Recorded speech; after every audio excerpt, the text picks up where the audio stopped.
Hi, my name is Jordyn Curet, and you're tuned in to Rolling Out.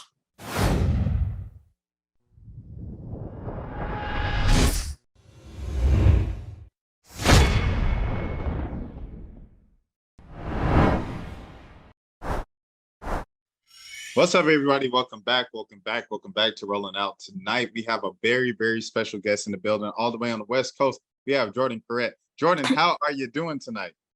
I'm doing good. I've been really excited and looking forward to this interview. Oh, no, for sure, for sure. Yeah, we've been meaning to set this up for a while now. And even today, I missed that actual thing because I didn't get an alert from my phone. So I apologize to Jordyn before we recorded everything, but I'm glad we finally got it out and got it going, got it together and everything like that. First things first, you have something special going on right now with the holiday season and, kind of what's going on with Halloween. What do you have going on over there on the West Coast? Halloween is going to be great. I have an event that I'm doing for my nonprofit, Jordyn's Joy. We have this special Halloween party that we're doing, and we're going to have a lot of people there. The turnout's going to be pretty great, but yeah, it's in support of the Ronald McDonald House. We have been getting donations for them. We've also been supporting some other small businesses and some other charities. I'm working with I Believe in Success. This is their little hobby like plushie, but they have some amazing clothes, and this is actually named after their brother who passed away, but they've been doing really great stuff with their brand. And also this is Jacaranda Housing. I've been supporting them for a while. They help people who are aging out of the foster care system, and I think that's really important because being adopted myself, like a lot of people don't get the support they need once they're 18 years old and they can't really live in the foster care system anymore. Like, where can they go? And it's definitely a big part of the homeless crisis, so I really appreciate what they're doing here. But I also I'm supporting G12. They're this organic lip balm brand, small business. I really like their stuff. It's pretty cool. I'm wearing it right now. But also I'm supporting Lace Up for Kids, childhood cancer awareness. They've been great. We've been getting a bunch of shoelaces from them, and we're putting them in good bags for the event. And yeah, I really love what they're doing, and they're definitely helping kids with cancer. And we've also been supporting Kids in the Spotlight, which is a great, amazing brand, or place for kids who are in the foster care system, who want to act and want to produce and write movies, television, anything. Honestly, they've been great. And yeah, we've definitely been helping a lot of charities. And yeah, that's basically what I've been doing with Jordyn's Joy, and that's what's coming up this Halloween. Right. If we learned anything in the first 5 minutes, is that Jordyn and Kiki, y'all keep a job. Yeah, man, I did. That was a lot of brands right there. It's like, and then another brand, and then this nonprofit, and then this organization that we also help, we also endorse.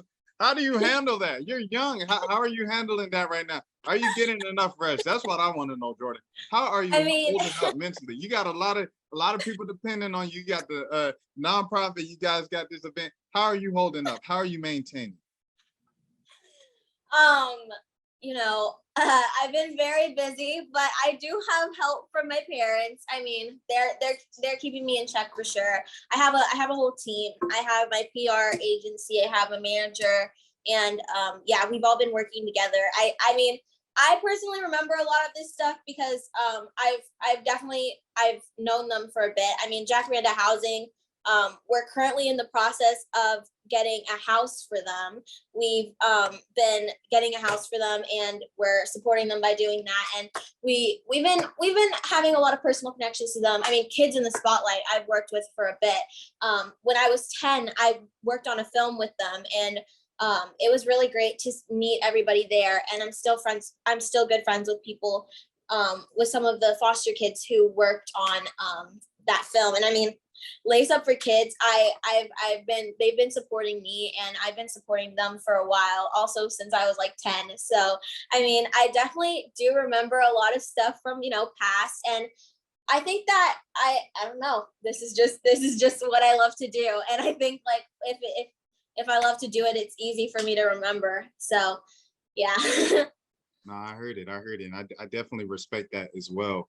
To have that passion kind of as the bottom line of it all, as opposed to just something on your checklist of, yeah, good deed. I did. I walked the old lady across the street this week. So the next thing I wanted to ask you, you talked about working on a lot of these things at projects at 10. At what age should you really start getting involved in acting? At what age were you even interested in acting in the first place?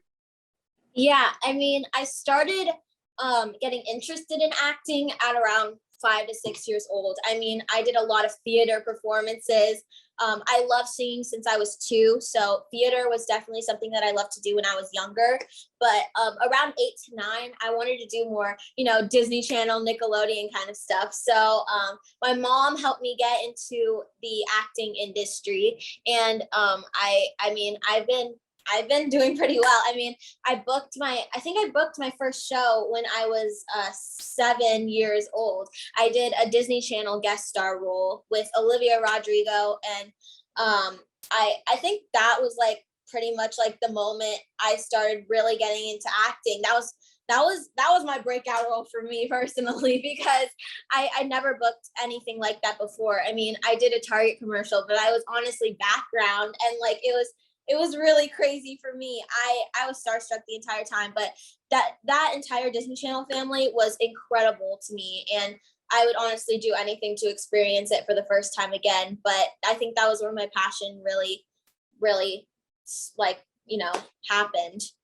Right, right. And how do you I guess like in like working so young, right? Because even though it's like it's a passion, it's what you love to do, like at the end of the day, it's still work, and you're at such a younger age and when most kids start their first jobs.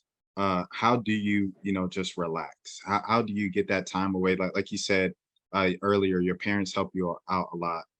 But like how do you get sleep? How do you take naps if at all possible? I mean, I'm me personally, I get to hang out with my friends a lot of the time. I mean, I feel like this week has been the busiest for me because well, out of the whole month, but like it's definitely been the busiest for me because I've been planning a lot of stuff. And but even then I still have time to relax. I mean, my dad has a very like organized schedule of like, okay, Jordyn needs to stop doing work at 7 o'clock like this, and like we stop doing work like yeah. And I mean, I get to do, I have freedom to choose what I want to do. I mean, I get to do guitar lessons, which is something I voiced that I wanted to do, and I've been learning the guitar. I've been doing a lot of stuff that I really wanted to do for a while, and I feel like it's been a little more busy for me since I've been working on filming home economics. But since we just wrapped today, I mean, I've been working on stuff independently. So, the Jordyn's Joy Drive is going to be great. But I honestly feel like, I have time to relax throughout my entire day. That's good. That's the main thing I was with. Like you said, when you said dad said 7 o'clock, cut it off. That's all I need to hear. I was like, okay, good, good. Because you need that. You need that at this time. I guess like the next thing I wanted to ask is kind of like, with your adoptive journey. You kind of mentioned that earlier, and the reason why you're so passionate about that work in your nonprofit. What is a little back, if you don't mind? I know that's an extremely personal question, but what is a little No. background on your journey? Yeah, I mean, I was adopted at birth.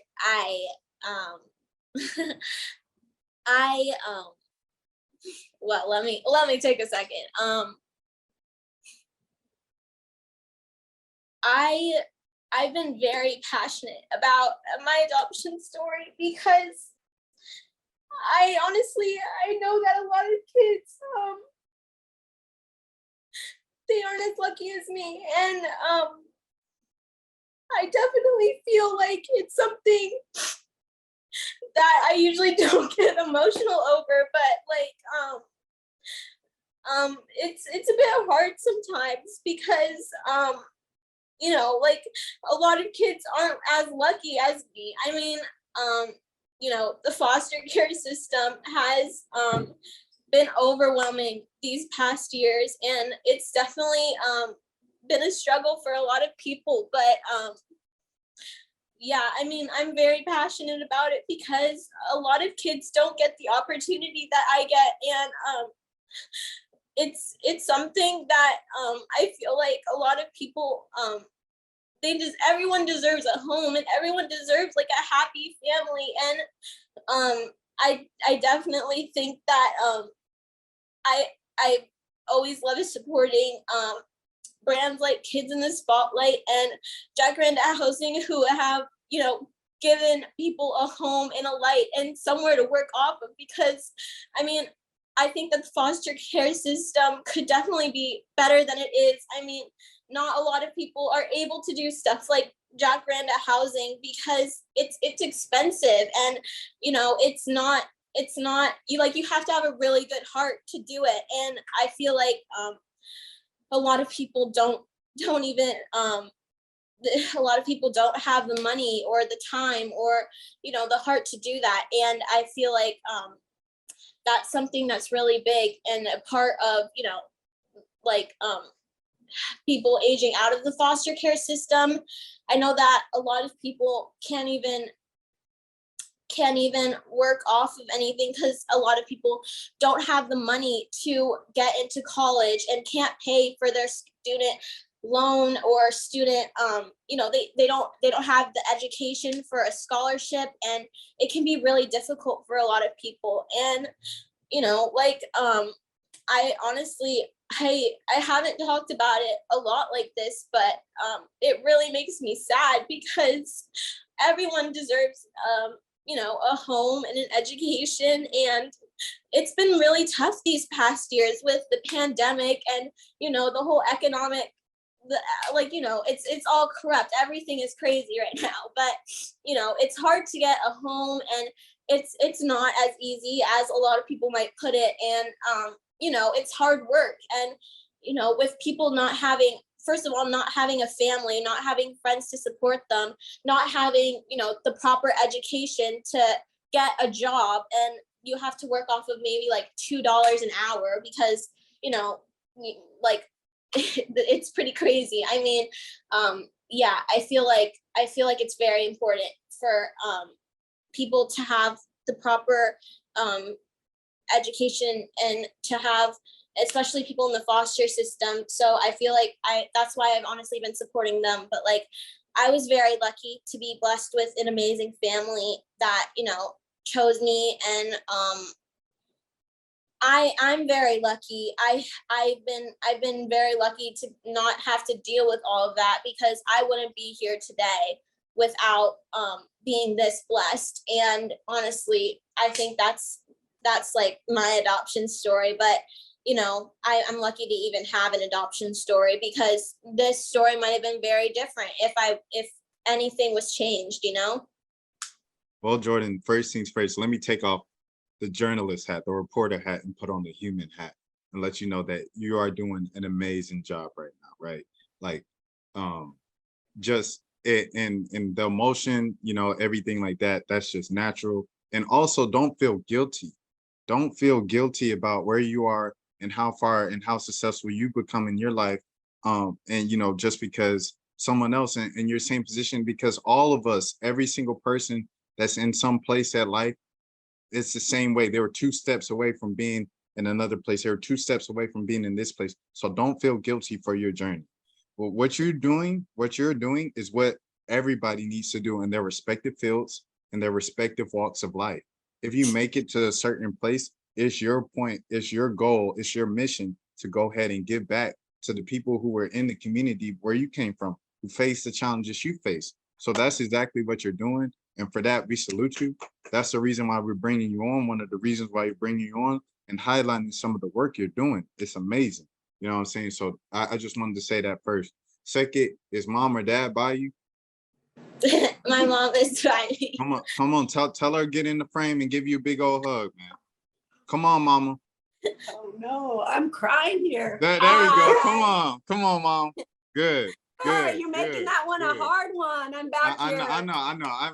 Hey, the tears. I was like, mama got to get it. Someone got to hurt. Yeah, Come on, exactly. You can't just leave her and give her the tissue off camera and correct. Let her feel it. Let her feel it, mama. Let her feel it, mama. Okay. No, it was very good. Thank you for I mean, her My dog. Sorry. Oh, dog. no, but and We got hear the whole family. the dog crying too. It's all good. It's all good. But all right, Jordyn. I guess just kind of even just rolling back into things and stuff like that. Like you said, you guys just finished filming today, finished shooting today. Congratulations on that. Thank Just you. what should people really expect out of this next season on the TV show? I mean, you're gonna see Shamaya be a bit more of a teenager, and my moms on the show are going through an IVF journey, so that's gonna be great. There's gonna be a baby on the way. Maybe not this season, but cross fingers for season 4, and maybe I'll get a new sibling. Maybe I'll get a new sibling on the show. But yeah, I'm excited for that. I mean, I feel like my character Shamaya is gonna have so many incredible opportunities this season. I mean, she's been there for season 1 and 2, but I feel like season 3 is definitely her season. The writers of the show have definitely given more opportunities for me to showcase, some more of Shamaya's world, and I'm excited for that. Well, what do you like, through the character Shamaya? What do you want little girls to really grab from that character, and anything that they could use it? Is Shamaya like just an escape? Is she just comedic relief? Or is she something that you want to inspire young? Like what do you want young girls to take from Shamaya? I mean, Shamaya is definitely well, in this past episode, it was kind of sad because Shamaya was a bit struggling with her, her home. She doesn't live in the nicest place, and her uncle is super rich. So she was like, why don't I just say that my uncle sorry. Why don't I just say that my uncle's, I saw it coming. I knew he was going to do that anyways. Why don't I just say that my uncle's house is my house? So Shamaya starts lying to her friends saying, oh, I live in this super rich, like 9-story mansion. And, I bought it from Matt Damon. So she starts lying and stuff. And yeah, I feel like, that kind of is something that's pretty relatable because, sometimes people are embarrassed of their living situation. And I want little girls to take away from that, like, you don't have to be embarrassed. And, it's just a house. And like, I mean, I feel like me personally, I've been lucky to not have to experience that. I mean, I live in a very nice house, and I'm grateful for that. And I feel like a lot of little girls out there might be a little embarrassed to live where they live, but I honestly hope that little girls take away from that, or little boys, or little whatever, take away from that, like, you don't have to be embarrassed. And I feel like a lot of people have struggled through the pandemic with, their living situations, but I really like the message that they spread across, and how, you don't have to be embarrassed, and that's who you are. It's a part of you, and you don't have to be embarrassed for that. And let's keep it a bean. I'm 27, right? We got some of my peers worrying about the same things, not just a little girl. I know that's a question I asked, but some adults too. A lot of adults actually need to worry about those same things. You're too worried about perception, what other people might think of you if you tell the truth. And man, it's some lessons, some life lessons that everyone can learn from watching this new, and not just the new season, but like, the show in general. And I think that's just that. I don't know. You sold the show for me, but I guess if anything else, what do you have coming up that you already haven't mentioned? And then I guess we'll start there, and then I'll go on to the next thing. Yeah, I mean, I have a movie, Holiday Harmony, coming out on Thanksgiving Day on HBO Max, and I'm really excited for it. I mean, we're gonna have a premiere, and they're starting to do some PR for it, so I can't wait to share some more about it soon. I play Rosemary. She's a pretty shy character, but she learns to find her voice through singing, and she has a great teacher who helps her. So it's definitely a new character. I've never really played a character that was shy before, but I love the fact that she sings. I mean, I've been able to sing a few times in home economics and, some other shows that I've worked on, but I feel like I feel like this is where I definitely get to showcase my voice, and I'm really excited for it. And Jordyn, if you are on social media, I'm not always exactly sure, you know, sure, like because this wasn't the thing when I was in. But anyways, where can the people, if you do have a website or anything for the organization, the nonprofit, where can people find you guys? Yes, you can find me on Instagram at Jordyn Curet _. You can find me, you can find my organization Instagram, Jordyn's Joy _ by Jordyn Curet. You can find me on Twitter, Jordyn Curet. My website is jordyncuret.com.